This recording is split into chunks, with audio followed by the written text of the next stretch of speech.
ఈ work from home సర్వేకి సంబంధించిన P4 సర్వేకి సంబంధించిన ప్రభుత్వ పథకాలకు సంబంధించి ఎలాంటి తాజా అప్డేట్ అయినా వచ్చిందంటే వెంటనే మన పవన్ టాక్స్ తెలుగు ఛానల్ మీకు పూర్తి అప్డేట్ అయితే ఇస్తుంది.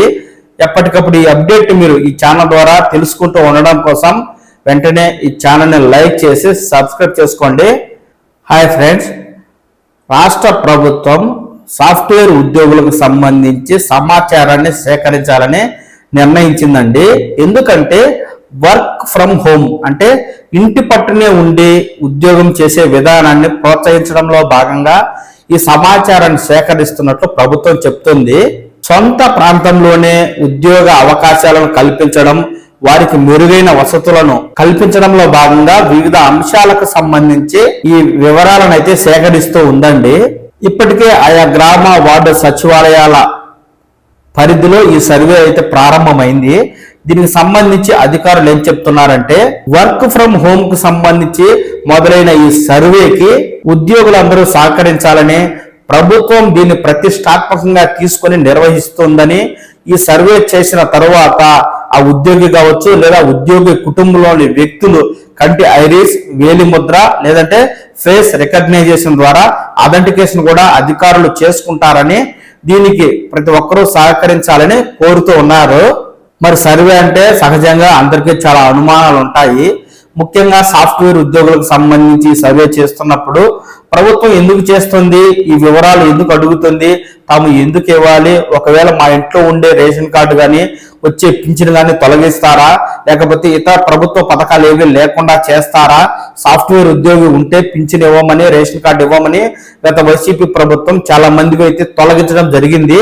ఈ భయం ఇప్పుడు ఈ సాఫ్ట్వేర్ ఉద్యోగులు వారి కుటుంబంలోని వ్యక్తులను కలవరపరుస్తూ ఉండగా ప్రభుత్వం ఈ సర్వేకి సంబంధించి ప్రభుత్వ పథకాలకు ఈ సర్వేకి సంబంధం లేదని, ఈ సర్వే ఆధారంగా ప్రభుత్వ పథకాలను తొలగించబోమని చెప్తూ కేవలం సాఫ్ట్వేర్ ఉద్యోగులను ప్రోత్సహించడం, ఇంటి పట్టునే ఉండి ఈ వర్క్ ఫ్రం హోమ్ చేసుకునేవారు ఈ పనితో పాటుగా ఏమైనా సమయం ఖాళీగా ఉంటే ఇతర పనులు కూడా చేసుకునే అవకాశం ఉంటే ఆ పనులను కూడా వారికి కల్పించడం, వారి గ్రామ లేదా పట్టణ ప్రాంత పరిధిలో ఏమైనా అసౌకర్యాలు ఉంటే ఆ అసౌకర్యాలను తొలగిస్తూ వారికి సౌకర్యాలను కల్పించడం కోసమే ఈ వర్క్ ఫ్రం హోమ్ అయితే తీసుకొచ్చామని ప్రభుత్వం చెప్తుందండి.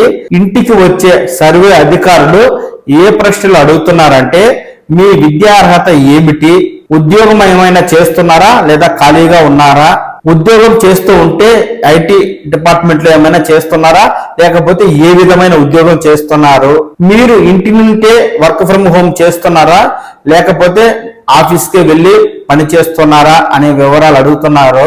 మీ ఇంటిలో గానీ మీ పరిసర ప్రాంతాల్లో గానీ వైఫై సేవలు అందుబాటులో ఉన్నాయా, ఉంటే ఆ వైఫైని మీ ఇంట్లో ఎంతమంది వాడుతున్నారు, మీ ఇరుగు పొరుగు వారు కూడా మీ వైఫైని ఏమైనా వాడుతున్నారా, మీ పరిధిలో ఇంటర్నెట్ స్పీడ్ అనేది సరిగా వస్తుందా లేదా వివరాలతో పాటుగా సర్వే పూర్తయిన తర్వాత ఆ యొక్క సర్వేదారుడి వేలిముద్ర లేకుంటే కంటి ఐరిస్, ఫేస్ రికగ్నైజేషన్ ద్వారా అథెంటికేషన్ చేసుకుంటున్నారు. ఒకవేళ సంబంధిత సాఫ్ట్వేర్ ఉద్యోగి ఇంటిలో లేకుంటే వారి కుటుంబ సభ్యుల్లో ఎవరో ఒకరివి అథెంటికేషన్ చేసుకుని సర్వేని అయితే అధికారులు పూర్తి చేస్తూ ఉన్నారండి. ఇలా మండలాలు, గ్రామాల, పట్టణాల పరిధిలో సర్వేకి వెళ్తున్న అధికారులకు తమ ఇంటిలో సాఫ్ట్వేర్ ఉద్యోగులు ఉన్నారంటే తమకు వచ్చే ప్రభుత్వ పథకాలను తొలగిస్తారేమోననే భయంతో చాలా మంది తాము ఎలాంటి ఉద్యోగం చేయడం లేదని చెప్తున్నట్టుగాను తెలుస్తూ ఉంది.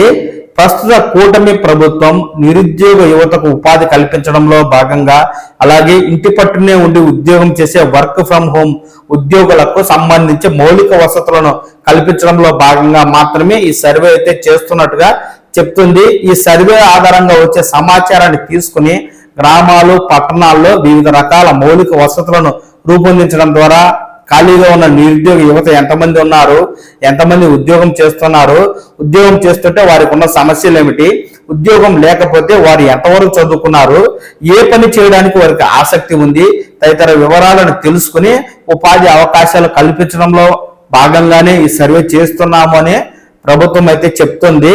తప్పనిసరిగా ఆధార్ నెంబర్ ఎంటర్ చేసే సర్వే చేస్తారు కాబట్టి ఇంటిలో ఉద్యోగులు ఎవరు లేరని చెప్పినంత మాత్రాన వివరాలు తెలియకపోవు. ఆధార్ నెంబర్ ఎంటర్ చేయగానే ఉద్యోగులు అయితే తప్పనిసరిగా నెల నెల ట్యాక్స్ పే చేస్తుంటారు కాబట్టి ఆ వివరాలు అయితే వచ్చేస్తాయి. కాబట్టి మీరు ఈ సర్వేను అధికారులకు ఖచ్చితమైన వివరాలనే చెప్పి సర్వే అయితే చేయించుకోండి. మీకు అర్హత ఉంటే మీకైతే ఈ ప్రభుత్వ పథకాలు అనేవి తొలగవు. గత వైసీపీ ప్రభుత్వం 6 స్టెప్ వెరిఫికేషన్ ద్వారా పథకాలను అమలు చేసి అనేక మందికి ఈ పథకాలు అందకుండా తొలగించడం అనేది జరిగింది. తాము మాత్రం 6 స్టెప్ వెరిఫికేషన్ తొలగిస్తున్నామని కూటమి ప్రభుత్వం చెప్పిన నేపథ్యంలో ఈ సర్వే చేసినంత మాత్రాన ప్రభుత్వ పథకాలు అనేవి తొలగవు అని ప్రభుత్వం చెప్తూ ఉంది. కాబట్టి సర్వేకి వచ్చే అధికారులకు సహకరించి సర్వే అయితే సమగ్రంగా చేయించుకోండి. భవిష్యత్తులో ఈ సర్వే మీకు ఉపయోగపడే అవకాశాలు అయితే ఉంటాయి.